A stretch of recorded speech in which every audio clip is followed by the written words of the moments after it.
Within the grand lair of the vampire, the blood-red carpets stretch towards his throne, a testament to the blood that has been shed within these halls. Candles around the room dim and flicker as he stands, resplendent in a red velvet cape and fine clothes, addressing you. Welcome, adventurers, brave souls, honored guests. Please join me to dine here in Castle... Wait, what was the castle name again? Moments like this happen. And it's easy to feel like all of our hard work setting the scene has gone to waste. Which is why Let Us Scribe 2688 has asked the question of how to check your notes during the game without ruining the ambiance. Thanks, Lettuce.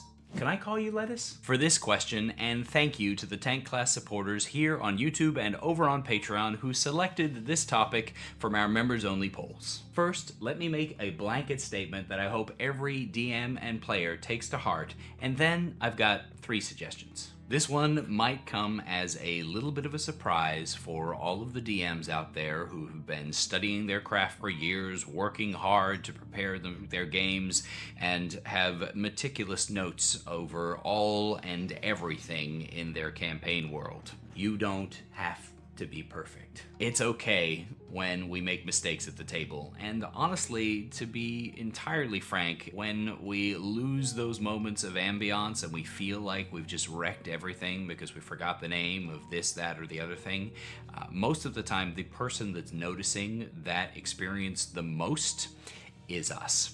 And so don't beat yourself too much, Lettuce and others, if there are moments when you don't remember everything that you're trying to go on and you don't have everything in your notes like blazed into your brain. Those moments when the ambiance is lost can honestly be felt less by people on the other side of the screen than you think they are.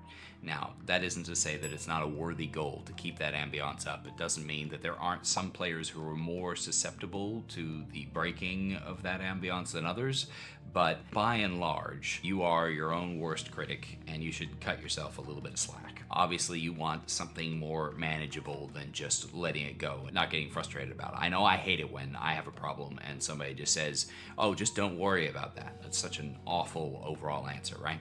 So first and foremost, what you can do is buy time. Checking your notes is not necessarily inherently bad, but it does become frustrating at times when you're attempting to do it in the middle of something where all of the spotlight feels like it's on you. And so one of the things that you can do in order to avoid ruining the ambiance is shuffle your way away from whatever it is that you don't have that piece of information on and kick the ball back into your player's court for a brief moment while you are grabbing out your notes. If somebody asks your NPC, what is your name? And you're not prepared to answer that question right now because you don't know it from your notes and you need a second to think it back, well, then it's okay for an NPC to take offense and ask their name back, or ask them to introduce themselves first, or to prevaricate and focus on some other thing instead of answering the question while you flip through to the right page in your book of many things that's got lists and lists and lists of names. I highly recommend this one, by the way, that you can go and check out. It is an affiliate link, so if you want to support the channel at no cost to yourself, check it out. You can go ahead and buy time by simply redirecting the action back to your players and then checking your notes. It doesn't always feel supernatural, but as you do it over time, it gets easier and easier to be able to redirect and create that little bit of distraction that will give you the time to check your notes. And again, owing to the fact that there is a much greater fog of war upon our players versus us as to what's happening at the table, you will still, as the DM, really feel like that pause and loss of ambiance was huge and great, but the little distraction that allows you to buy time will generally create more of a gap than you think it does. and people will notice the loss less. The second thing you do is to get yourself organized. There are a lot of great tools out there that can help you in being organized at the D&D table. One of the ones that I've really enjoyed using is John For's Campaign Logger, which is a cheap program out there on the internet, a web-based app that allows you to store all of your information and create tags and notes that'll later create summary pages for any specific NPC or location or item or anything else that you've managed to tag. Is a great way to keep your notes super organized so that on the fly you can quickly pick them up.